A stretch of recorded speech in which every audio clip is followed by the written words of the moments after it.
আচ্ছা, আপনি তো এমপি আনারের চাচা। হ্যাঁ। আচ্ছা, আপনার কাছে যে প্রশ্নটা আমি করতে চাই, এমপি আনারের সঙ্গে আপনার কেমন সম্পর্ক? আমরা তো চাচা ভাতিজা, এবং সম্পর্ক তো আগে ভালোই ছিল।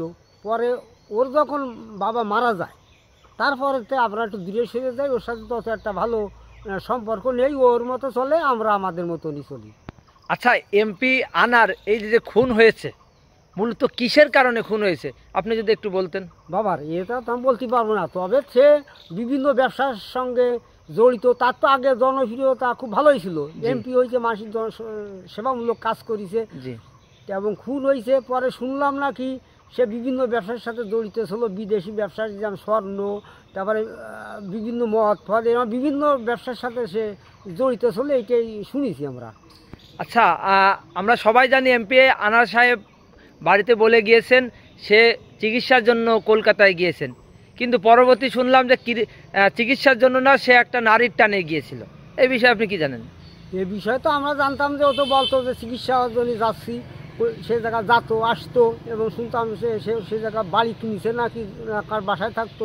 সে ভালোভাবে সে জায়গায় লোকের সঙ্গে তার একটা ভালো সম্পৃক্ত ছিল। সে মেলা দিন ধরেই তো যা আশা করতেছে।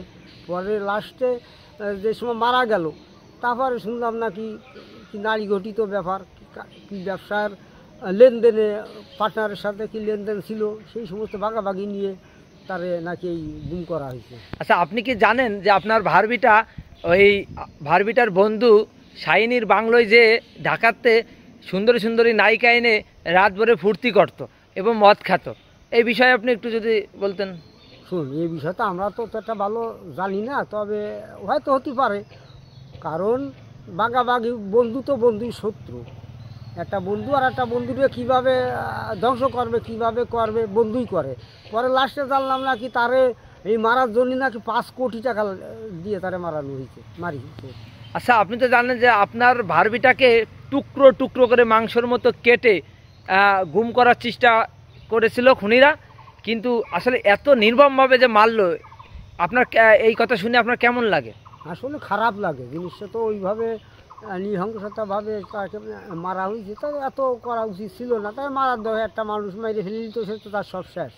কিন্তু তারে ওইটা নিয়েছে, তাহলে নিশ্চয়ই বুঝলাম যে প্রতিপক্ষদের এত পরিমাণে রাগ, ওরা টুকরো টুকরো করে ওদের রাগ মিটাতে পারে, তাই সেই জন্যই তাদের এইভাবে টুকরো টুকরো করেছে। আচ্ছা, আপনার ভারবিটার যে মেয়েটা রয়েছে, এখন আপনার ভারবিটা তো মারা গেছে, এখন কি আপনার ভারবিটার মেয়েকে আপনি কি বলেন? ভাতিজি। ভাতিজি। আচ্ছা, আপনার ভাতিজি কি পরবর্তী এমপি হবে নাকি, এই বিষয়ে কি আপনি জানেন? বিষয় তো সে তো পারদর্শী হয়, তারপরে ভালো সমাজসেবক যদি হয় তাহলে অবশ্যই হতে পারে। তার কারণ আছে, তার রক্তে তো রাজনীতির রক্ত বসছে, রক্তের তো একটা গুণ আছে। এখন সে আল্লাহ সেটা করবে, আল্লাহ তাকে যেভাবে পরিচালনা করে সেইভাবেই। আচ্ছা, শেষমেশ আপনি এমপি আনারের জন্য কি দোয়া, মানে কি চাচ্ছেন? যে এখন তো সে মারা গেছে, তার বিচার আপনি কিভাবে চাচ্ছেন? এখন কিভাবে চাচ্ছি, সে বাতি যায়। এখন এসে আমি বলি যে সে যাই করুক, আল্লাহ তাকে মাফ করুক, জান্নাতে যাক, এটাই। তাই ছাড়া আর আমাদের আর কোনো তো ভাষা নাই, এখন কি বলবো। আচ্ছা, আপনারা শুনতে পারলেন এমপি আনার সাহেবের চাচা, উনি একজন ভালো মানুষ এবং ওনার সঙ্গে আমি অনেক কষ্ট করে যোগাযোগ করেছি।